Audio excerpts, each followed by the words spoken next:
तेज रफ्तार में बताएंगे। तो चलिए शुरू करते हैं चुनाव की चौकस खबरें।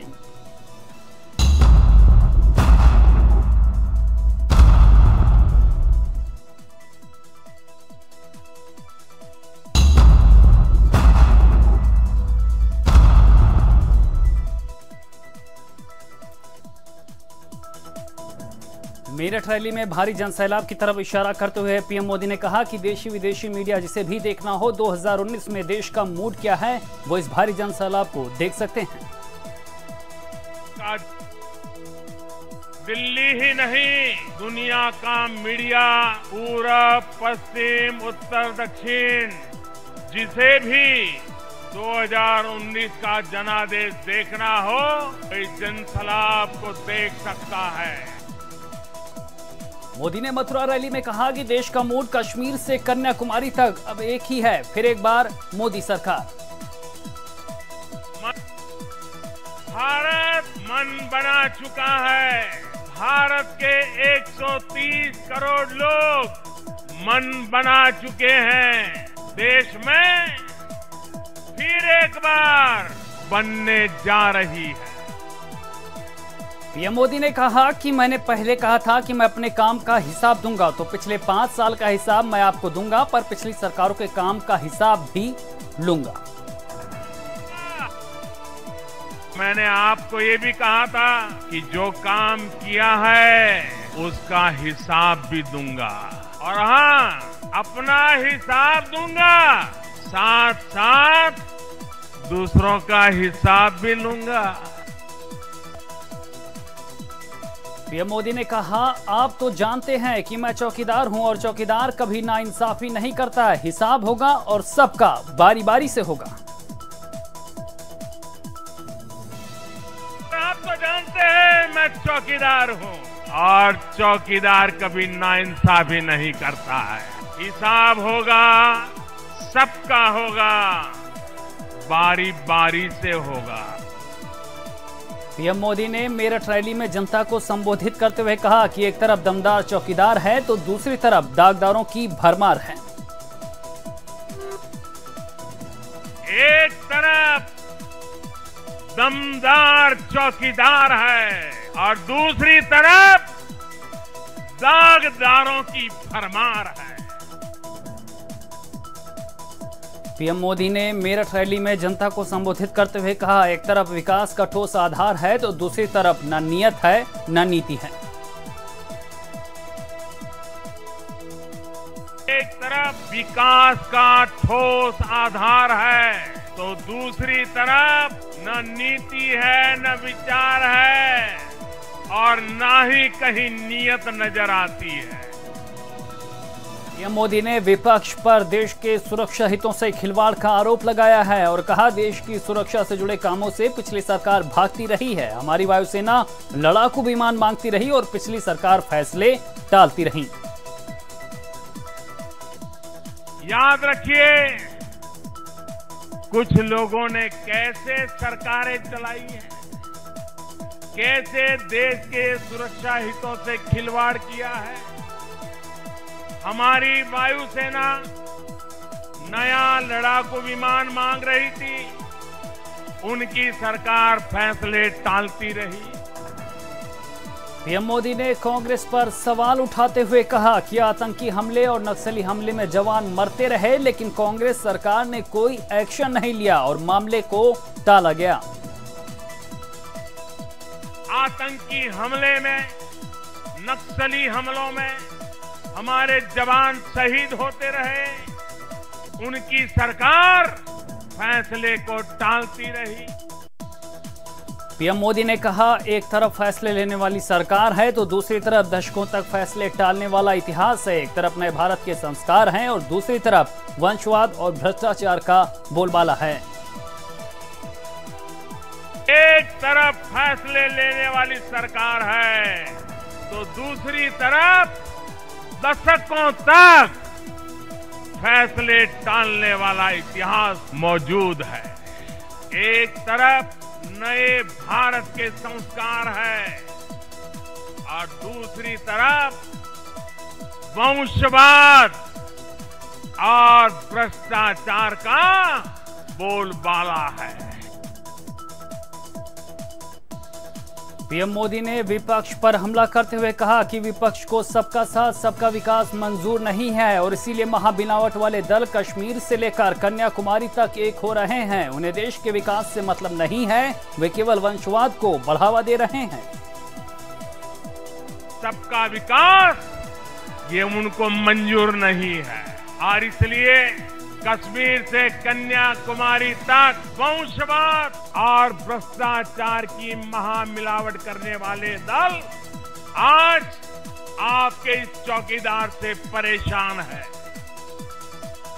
पीएम मोदी ने सपा बसपा गठबंधन पर हमला बोलते हुए कहा, केवल मुझे हटाने के लिए मायावती ने गेस्ट हाउस में उनको मारने वाली पार्टी के लोगों के साथ गठबंधन कर लिया है और यूपी में तो सब कुछ बहुत जल्दी हो रहा है। जिस पार्टी के नेताओं को जेल भेजने के लिए बहन जी ने जीवन के 2 दशक लगा दिए, अब उसी से उन्होंने हाथ मिला लिया। जिस दल के नेता बहन जी को गेस्ट हाउस में भी खत्म कर देना चाहते थे, अब वो उनके साथी बन गए। और यूपी में तो सब कुछ इतनी जल्दी हो रहा है कि पूछिए ही मत। सपा बसपा गठबंधन पर मोदी का हमला, कहा सपा का सारा लोथ करा बसपा का बा, ये शराब का गठबंधन, ये शराब आपको बर्बाद कर देगी। सपा का स, आरएलडी का र और बसपा का ब, मतलब शराब। अच्छी सेहत के लिए शराब से बचना चाहिए कि नहीं बचना चाहिए? तो सपा, आरएलडी, बसपा, ये शराब आपको बर्बाद कर देगी। मोदी ने कांग्रेस पर हमला बोलते हुए कहा कि पिछली सरकारों की नीयत ही साफ नहीं थी, वो केवल वंशवाद को बढ़ावा दे रहे थे। जिसको वंश और विरासत के बारे में सोचना है, नीयत में खोट उसकी आती है जिसको सिर्फ और सिर्फ अपने परिवारों के हितों के बारे में सोचना है। मोदी ने कहा, देश अंतरिक्ष में अपना सामर्थ्य बढ़ा रहा है, अपना वर्चस्व बढ़ा रहा है, अब हम देश की चौकीदारी अंतरिक्ष से भी कर सकते हैं। अपना सामर्थ्य बढ़ा रहा है, अपनी ताकत बढ़ा रहा है, अंतरिक्ष में चौकीदारी करने में समर्थ हो रहा है, तो इनके पेट में दर्द हो रहा है। मोदी ने सैटेलाइट के मार गिराने वाले प्रयोग पर विपक्ष के सवालों पर हमला बोलते हुए कहा, वो क्यों पहले ऐसा नहीं करवा पाए और क्यों कांग्रेस ने इस प्रयोग को करने से रोका था। कल भी आपने देखा होगा कैसे अंतरिक्ष में हासिल की गई हमारे देश की महान उपलब्धि को इन लोगों ने नजरअंदाज किया। सीएम योगी ने मेरठ रैली में पीएम की तारीफ करते हुए कहा कि नामुमकिन अब मुमकिन है, क्योंकि मोदी है तो मुमकिन है। नामुमकिन मुमकिन है क्योंकि मोदी है तो, क्योंकि मोदी है तो, क्योंकि मोदी है तो ये मुमकिन इसलिए हुआ है क्योंकि मोदी जी के नेतृत्व में यशस्वी नेतृत्व इस देश को प्राप्त हुआ है।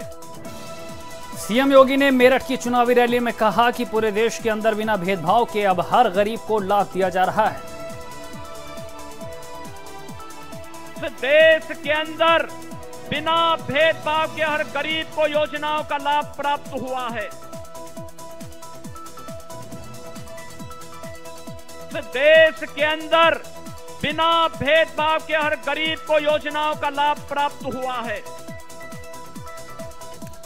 बीजेपी के बागी नेता शत्रुघ्न सिन्हा ने कांग्रेस पार्टी के अध्यक्ष राहुल गांधी से मुलाकात की। राहुल गांधी से उनके आवास पर मिले शत्रुघ्न, कांग्रेस और शत्रु की बात पक्की हो गई है, बस सीट और टिकट का फैसला आना बाकी है। अभी हाँ मिलेंगे ना, अभी हाँ। ज्वाइनिंग आज ही हो रही है? नहीं वो बताएंगे अभी हम लोग। वजह क्या रही है? तो उनसे पूछो ना, हमारे तरफ से कोई डिले नहीं।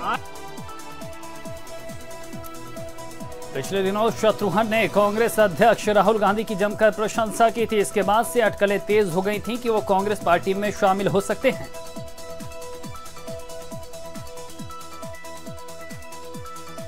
अभी हाँ मिलेंगे ना, अभी हाँ। ज्वाइनिंग आज ही हो रही है? नहीं वो बताएंगे अभी हम लोग। वजह क्या रही है? तो उनसे पूछो ना, हमारे तरफ से कोई डिले नहीं।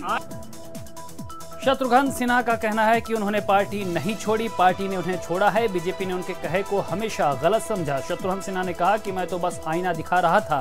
शत्रुघ्न सिन्हा ने कहा कि 1 man show and 2 man army ने सब खराब किया। इस बार मोदी लहर नहीं बल्कि मोदी कहर बन गए हैं। देखना होगा कितने निगेटिव वोट पड़ेंगे।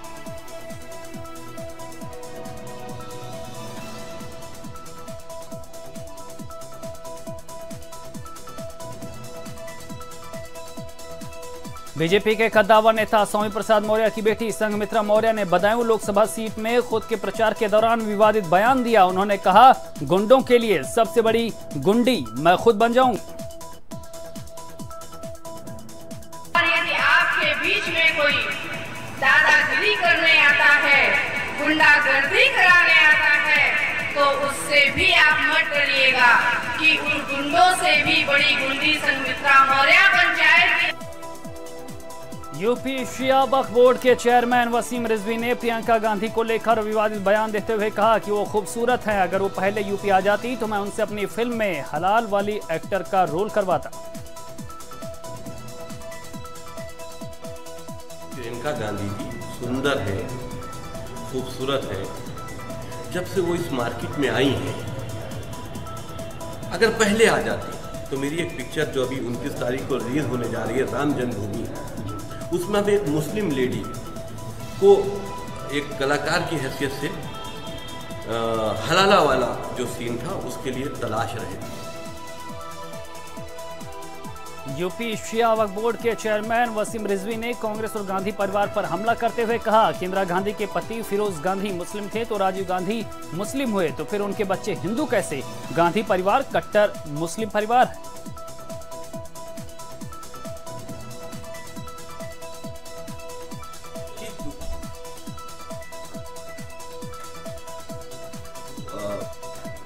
कांग्रेस की क्योंकि जो मुखिया है, जो उसकी मेन जड़ है, जो उनकी मेन पार्टी के जो इसको जन्मदाता जिसको कह दीजिए, तो वो भी तो मुसलमान है।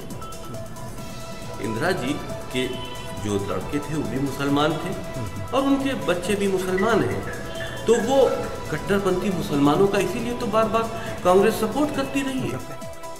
प्रियंका गांधी ने अपने अमेठी दौरे के दौरान पत्रकारों के सवालों का जवाब देते हुए कहा, कांग्रेस जो कहती है वो करती है। कांग्रेस ने कहा कि किसानों के कर्ज माफ होंगे। कांग्रेस ने मध्य प्रदेश और राजस्थान में 10 दिन में ये घोषणा कर दी है कि होगा। तो कांग्रेस ब्लफ नहीं करती है। कांग्रेस जो कहती है वो करती है। जो ब्लफ करते हैं वो ये आरोप लगाते हैं। रायबरेली में प्रियंका गांधी के प्रचार करने और सोनिया गांधी की जीत को लेकर आश्वस्त नजर आई अदिति सिंह और कहा, कांग्रेस प्रदेश और देश दोनों जगह अच्छा प्रदर्शन करेगी। ऐसा कुछ नहीं है, रिजल्ट खुद ही बताएगा। बीजेपी तो कहेंगे, बीजेपी वाले तो कहेंगे ही। पिछला कोई भी रिजल्ट उठा के आप देख लीजिए, हमेशा से यहाँ से जीत दर्ज हुई है, रायबरेली से, अमेठी से, जब से गांधी परिवार खड़ा हुआ है। लोकतंत्र के महापर्व की तारीख जैसे जैसे करीब आ रही है, वैसे वैसे नेताओं की बयानबाजी भी तेज होती जा रही है। हमीरपुर पहुंची केंद्रीय मंत्री साध्वी रंजन ज्योति ने आज फिर राहुल गांधी, प्रियंका गांधी और कांग्रेस पर जमकर हमला बोलते हुए कहा कि कांग्रेस की नैया डूब रही है, तभी प्रियंका अयोध्या जा रही हैं। लोगों ने आज़ादी के बाद से देश को तोड़ने का काम किया, समाज को बांटने का काम किया, मजहब में लड़ाने का काम किया। अब उनको लगने लगा कि देश में तोड़ने वाली राजनीति नहीं चलेगी, जोड़ने वाली राजनीति चलेगी। और मंदिर चुनाव के टाइम याद आए तो मुझे लग रहा है कि यह मंदिर के लिए नहीं है, आस्था नहीं है, सिर्फ राजनीति है। कोई फर्क पड़ेगा? कुछ नहीं फर्क पड़ेगा। लखनऊ में सुभाषपा ने गोपनीय बैठक की। बीजेपी से नाराजगी के चलते राजभर ने पार्टी नेताओं के साथ बैठक बुलाई। 53 लोकसभा क्षेत्रों पर चुनाव लड़ने के लिए पार्टी कर रही है मंथन।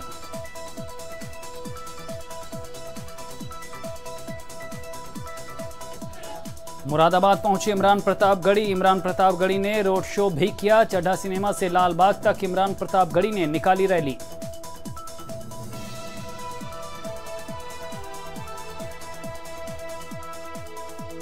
उस डर को हर रचनाकार महसूस कर रहा है, जो भी कलाकार है वो महसूस कर रहा है कि पाबंदी लगाई जा रही है, रचनात्मकता खत्म की जा रही है। ये जो तानाशाह सरकार है वो लगातार कलम का गला घोटना चाहती है, लेकिन हम न झुकेंगे न डरेंगे, हम लड़ेंगे और बदल के रख देंगे।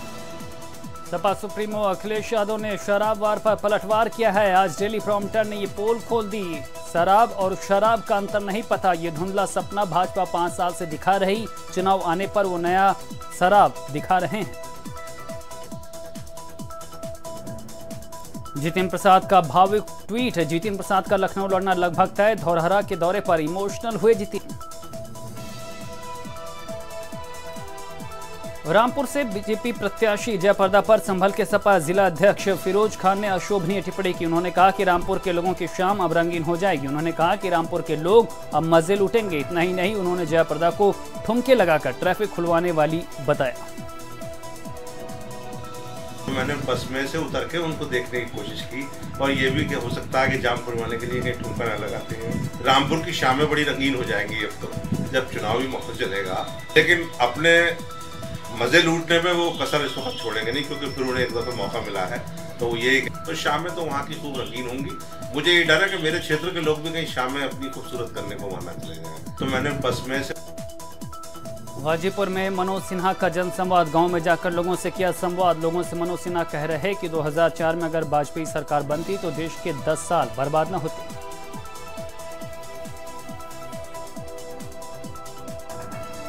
बिहार में लालू यादव के दोनों बेटों में पड़ी फूट। घर की लड़ाई खुलकर आ गई बाहर। तेज प्रताप यादव और तेजस्वी यादव में नहीं हो रही बात। तेज प्रताप यादव बनाएंगे नई पार्टी।